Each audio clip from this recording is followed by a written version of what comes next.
Halo teman-teman, pada kesempatan ini saya akan memberikan sebuah materi yang bertemakan Jalan Dao atau jalan menuju kebahagiaan menurut pemikiran dari filsuf Cina, yakni Zhuangzi.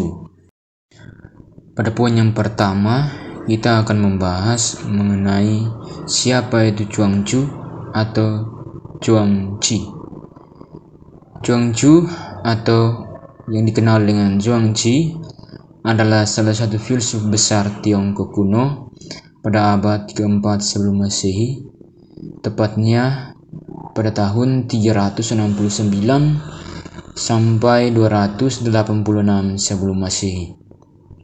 Dia merupakan ahli filsafat terpopuler pada pertengahan zaman negara berperang Tiongkok, serta tokoh yang amat penting dalam Taoisme selepas Laozi. Zhuangzi menggunakan dua macam proses untuk menghadirkan wajah kehidupan atau jalan bahagia. Ia menggunakan terminologi jalan Dao untuk menggambarkan kedua proses tersebut. Proses pertama berangkat dari pengamatan empiris dan penalaran rasional terhadap data yang dipetik di realitas kehidupan. Pola pikir kognitif ini kemudian mengantar orang pada proses kedua, yakni pengenalan intuitif terhadap kehidupan. Proses kedua ini mewujud dalam pengalaman mistik tentang realitas sebagaimana adanya. Pada poin yang kedua, kita akan membahas mengenai pemikiran dari Zhuangzi sendiri mengenai jalan Dao. Baginya, jalan Dao menjelaskan konjungsi pengenalan kognisi yang berkoheren dengan pengalaman intuitif kompleksnya realitas sebagaimana adanya. Dalam hal ini, konjungsi dua proses membuat orang berhadapan dengan kehidupan dan berada di tengah kehidupan. Sisi pengenalan kognitif terhadap kehidupan menempatkan seluruh upaya rasional, mulai dari pengamatan indrawi berlanjut ke abstraksi ide.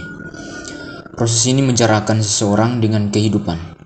Seseorang menelaah kehidupan sampai unsur-unsurnya yang terbesar atau terkecil, baik secara empiris maupun rasional.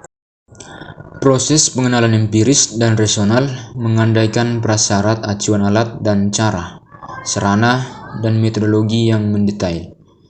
Sementara itu, sisi pengenalan intuitif melalui pengalaman yang berciri spekulatif menegaskan bahwa pemahaman empiris dan rasional terhadap kehidupan tidak mencerminkan kehidupan itu sendiri.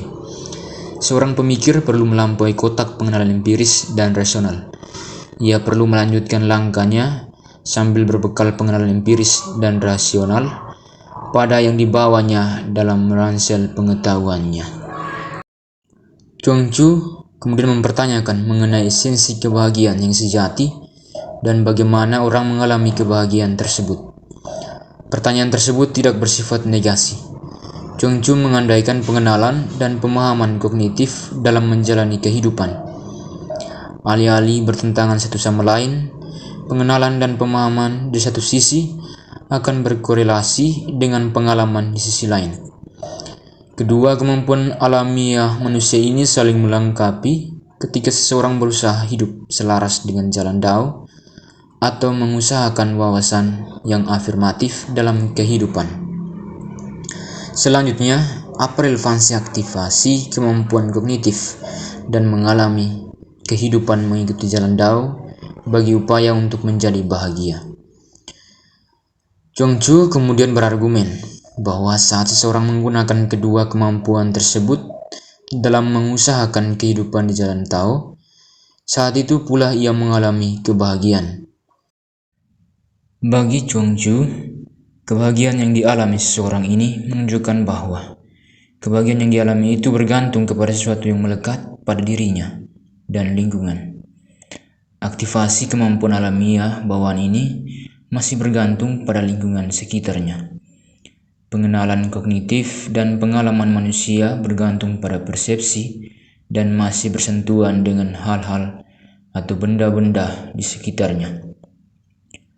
Kehidupan manusia secara alamiah tidak terlepas dari interaktivitas dalam jejaring relasi dengan yang lain.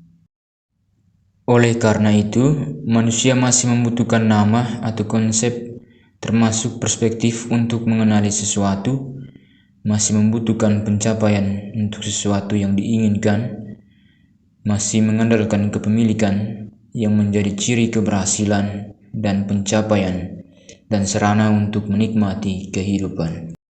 Menurut Chuang-Tzu, kebahagiaan yang sejati adalah lebih mendalam daripada kebahagiaan yang relatif. Akan tetapi orang perlu tetap mengacu pada pendirian Chuang-Tzu bahwa kebahagiaan bukanlah tujuan utama yang dikejar. Kebahagiaan adalah sampingan dari upaya mengusahakan atau mencapai kehidupan sebagaimana adanya. Hal kedua yang perlu diperhatikan dari argumen Chuang-Tzu adalah bahwa ia tidak menegasi kebahagiaan relatif tersebut. Mengalami kebahagiaan relatif menjadi sarana yang menuntun orang pada kesadaran akan suatu pengalaman yang lebih mendalam, yakni pengalaman tentang kehidupan sebagaimana adanya.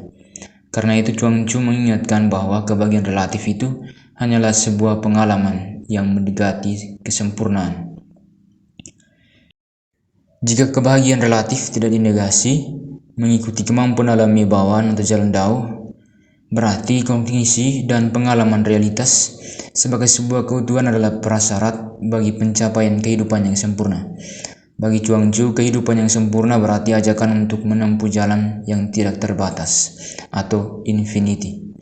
Pada jalan tersebut orang tidak lagi memusingkan diri dengan pembatasan dan keterbatasan berupa pembedaan dan perbedaan hal-hal yang ada di sekitarnya, yakni perspektif biner tentang hal-hal yang ada di sekitarnya. Teman-teman, demikianlah yang dapat saya sampaikan mengenai pemikiran dari Chuang-Tzu mengenai jalan dao atau jalan menuju kebahagiaan. Semoga dapat bermanfaat.